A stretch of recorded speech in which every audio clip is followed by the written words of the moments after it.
아직도 ISA 계좌가 없으신 분들을 위해 이 영상을 준비했습니다.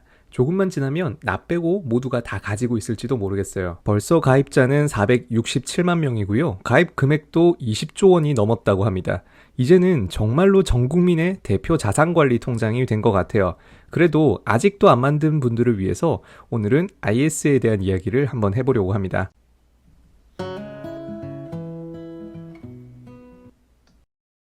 이미 알만한 사람들은 다 알고 있습니다.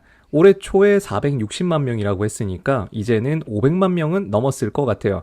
도대체 뭐가 그렇게 좋은 걸까요? 신기하게도 2021년 전까지만 해도 그렇게까지 인기가 없었습니다. 자, 그때 뭐가 바뀌었는지 한번 찾아보면서 장단점까지 비교해 보겠습니다.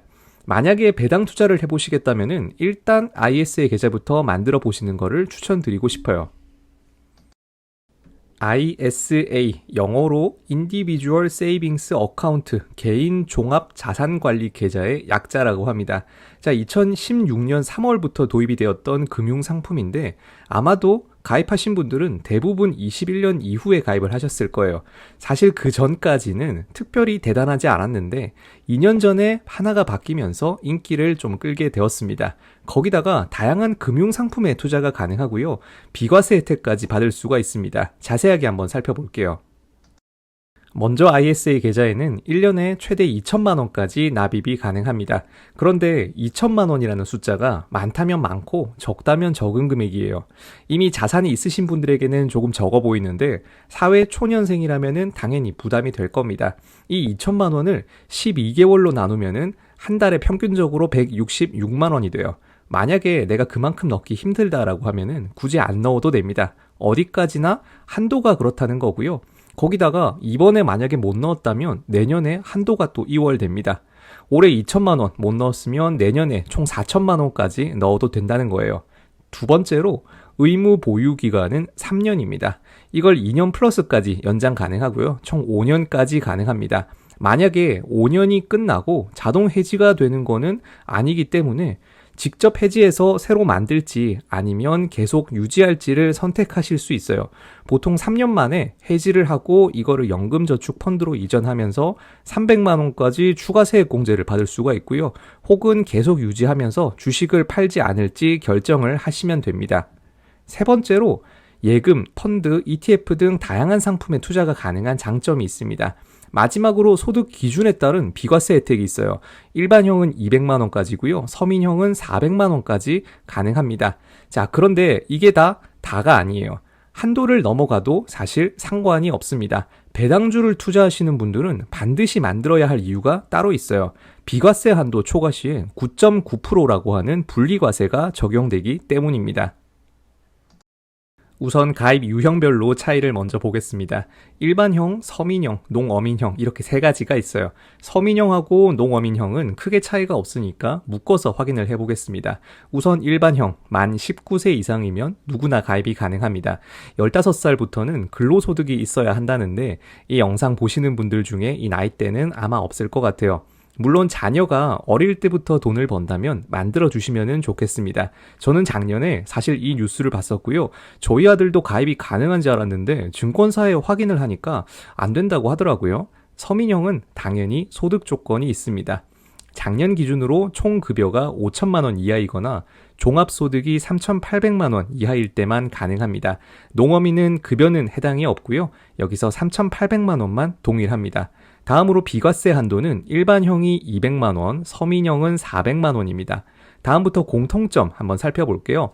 아까 말했던 것처럼 한도가 초과되면 9.9% 저이율로 분리과세가 된다는 점입니다. 참고로 주식을 배당받으시면 15.4%의 배당소득세를 떼게 돼요. 이게 9.9%로 줄어든다는 뜻입니다. 자, 거기다가 연간 2천만 원이 넘어간다면 종소세에 해당이 되어서 30% 이자를 낼 수도 있으니까 이것까지 생각하면 상당한 수준이에요. 다음 납입한도 연간 2천만 원, 최대 1억 원까지 가능합니다. 그리고 중도 인출도 사실 가능해요. 다만 그만큼 한도 금액은 줄어드니까 특별한 이유가 없으시면 인출 안 하는 게 좋을 것 같습니다. 종류별로 한번 살펴볼게요. 신탁형, 일임형, 중개형이 있는데 이 중에서 중개형이 2021년 신설되었습니다. 세 개의 가장 큰 차이점이라고 하면은 우선 신탁형, 은행에서 가입을 하시고 예금 투자에 적합합니다. 내가 상품을 고를 수는 있는데 그게 대부분 은행 상품들이에요. 일임형, 금융사에 투자를 맡기는 겁니다. 잘 모르겠으면 맡길게요 라는 거는 사실 옛날 느낌이긴 하죠. 중개형은 조금 다릅니다. 바로 국내 주식에 투자가 가능해요. 투자 방법은 이름은 그대로 일임형만 맡기는 방식이고요. 나머지는 내가 선택하는 겁니다. 수수료도 마찬가지로 상품별로 조금씩 달라요.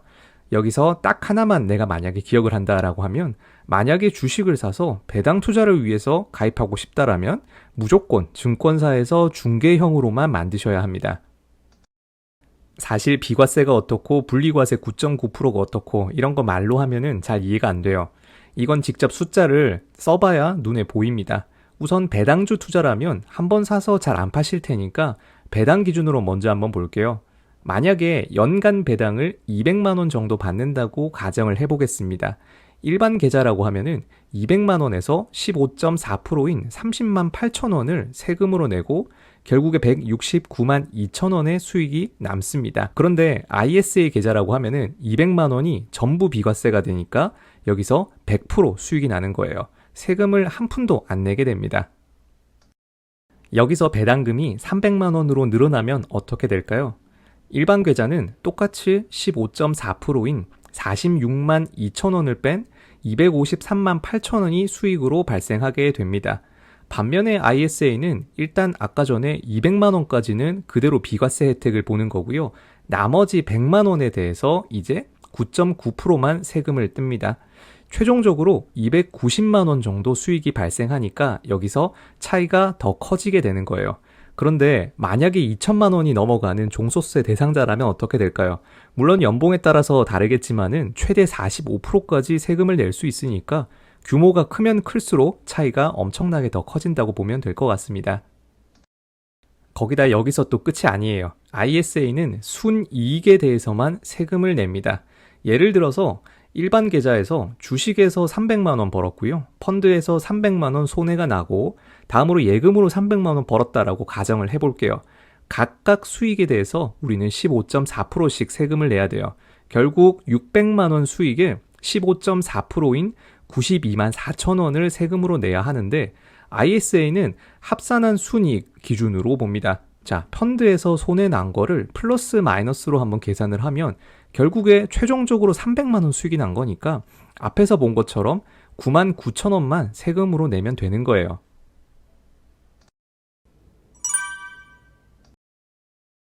벌써 2년 정도 지났지만 21년 7월에 세제 개편이 대대적으로 한번 있었습니다. 사실 중개형 ISA가 생겼던 게 2021년부터입니다. 그 전까지는 예적금 같은 안전자산에만 쓰다 보니까 딱히 의미가 크지 않았던 거예요. 거기다가 원래 올해부터 시작될 뻔했던 금융투자소득 과세도 있습니다. 5천만 원이 넘는 소득에 대해서 금투세 22%가 적용된다고 하는데 일단 25년까지 2년 유예가 되었어요. 자, 만약에 이게 시행된다면 더더욱 ISA로 투자할 이유가 생깁니다. 거기다가 1년에 2천만 원까지니까 자산 규모가 조금이라도 있다면 미리 만들어서 납입을 해야 하는 거죠. 실제로 21년 중개형 ISA가 생기면서 가입자 수와 금액이 정말로 크게 늘었습니다. 다들 미리미리 준비를 하고 있다는 건데 만약에 여기에 포함이 안 되어 계시다면 이제라도 늦지 않았습니다. 당연히 신탁형이나 일임형은 가입자 수가 오히려 감소했고요. 중개형만 계속해서 늘고 있습니다. 저도 실제로 같은 종목을 일반 계좌랑 ISA랑 나눠서 산 게 있어요. 대표적인 국내 배당주인 SK텔레콤을 제 일반 계좌 그리고 와이프의 ISA 계좌에서 각각 나눠서 투자를 했습니다. 실제로 배당 내역을 보면은 하나는 15.4% 세금을 떼고 들어왔고요. 하나는 세금이 0원인 게 보일 거예요. 물론 주가가 떨어진 거랑 굉장히 별개라고 보면 될 것 같습니다. 자, 지금까지는 다 좋은 이야기만 했었는데 그렇다면 단점은 하나도 없을까요? 물론 있기는 합니다. 바로 해외 투자가 아직은 안 된다는 거예요. 나중에는 또 바뀔지 모르겠는데 현재 기준으로 우리 모두가 좋아하는 미국 주식이나 해외 ETF를 살 수가 없습니다. 전부 국내 주식시장에 상장되어 있는 주식이나 ETF만 투자가 가능하도록 되어 있어요. 자, 그나마 방법이라고 하면은 국내에 상장되어 있는 비슷한 ETF를 사는 겁니다. 예를 들어서 SCHD 대신에 소울 미국 배당 다우존스 같은 거를 살 수가 있죠. 미리미리 사서 꾸준히 넣다 보면은 어느 순간 큰 규모가 되어 있을 겁니다. 물론 당장 목돈이 필요한 결혼이나 내 집 마련 빼고는 이왕 투자하실 거면은 미리 가입하시고 혜택을 받는 게 좋을 것 같아요. 주식을 파는 게 아니고 계좌 유지 3년은 그렇게까지 큰 기간도 아닙니다. 자, 지금까지 주식 쇼퍼였고요. 영상이 마음에 드셨으면은 구독과 좋아요 꼭 부탁드립니다. 감사합니다. 유안타 증권에서 계좌 개설 이벤트 진행하고 있습니다. 계좌 개설하시고요. 한 번만 거래하면 2만 원 상당의 치킨 기프티콘을 제공한다고 합니다. 신규 고객뿐만 아니라 기존 고객도 참여가 가능해요. 이벤트 신청 링크는 더보기란의 설명에서 확인할 수 있습니다.